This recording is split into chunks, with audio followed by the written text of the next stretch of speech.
Hi everybody, David Ellefson from Megadeth here. Welcome to EMGtv Remote. I want to take you down a little history lane, if you will, with my experience with EMG. I think probably back in the mid to late 80s, I started seeing the more high-end rock basses that had a tone that I really liked, had EMG pickups in them, either as a replacement part or, they came standard from the factory. My first experience was actually, I lived in Los Angeles, and there's a paper there called The Recycler, which is a classified ads. And I happened to see this bass right here, which is a Spector NS2. And this is from the original company before it was sold to Kramer, so a pre-Kramer as we call it. Very low serial number, 1046 I think it is. And this is a bass that I bought. I literally met the guy at a car wash on Ventura Boulevard in Van Nuys, and we did the deal out of our trunks in the parking lot of that car wash. And this bass, part of the Spector sound, is not only the wood and the incredible craftsmanship, but the EMG PJ pickups. And now I would not use this bass, you can tell. Really rich, really awesome rock tone to it. I would not use this bass until we went to Nashville with Megadeth to record a record called Cryptic Writings. And this bass I used on all of the songs that were four-string instruments, on every song that had four-string throughout that entire record. So incredible tones throughout.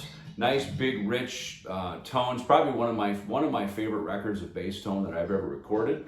The five-string parts on that record, I used this Modulus bass, which has, I believe, DC-40, the soap bar EMGs in it, and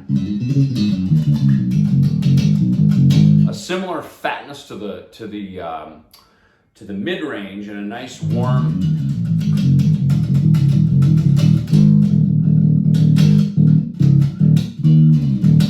Part in Almost Honest, the second song on the record. And so this one, and actually this is a very unique instrument because it is the only one in the world with this white phenolic fingerboard on it. So these two basses recorded the Cryptic Writings record and just really, I think, had an amazing bass tone to it. Actually my first introduction to the Modulus basses, ironically, was during the Euthanasia record.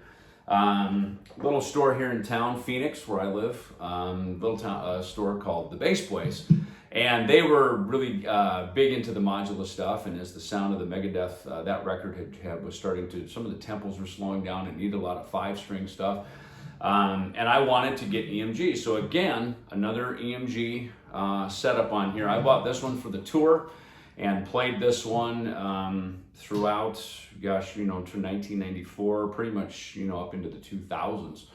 I played this bass a lot on tour. So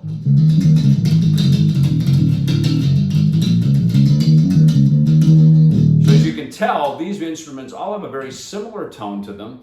And that's a kind of a fundamental tone of the instrument, which when I buy or acquire an instrument, I listen to that, because instruments, in my opinion, should have a fundamental tone to them.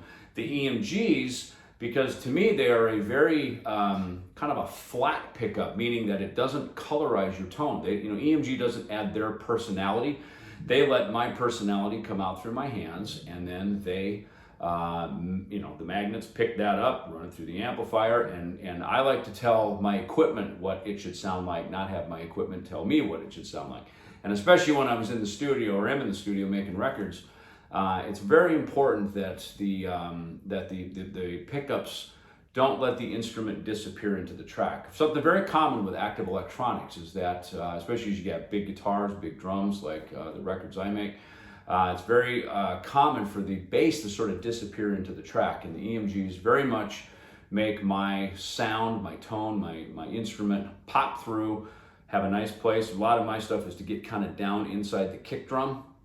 As I say, the kick drum beater is the concussion, and my bass note is the cannonball that comes out and punches you in the chest.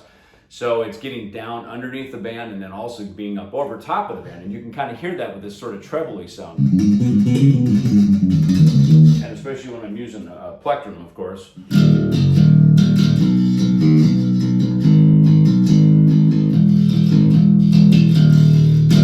gets that nice warm tone, gets out of the way of the mid-range for the guitars, especially in Megadeth, where we have a lot of the mid-range in there. So that is it. So anyway, again, David Ellefson from Megadeth. Thank you for stopping by EMGtv Remote.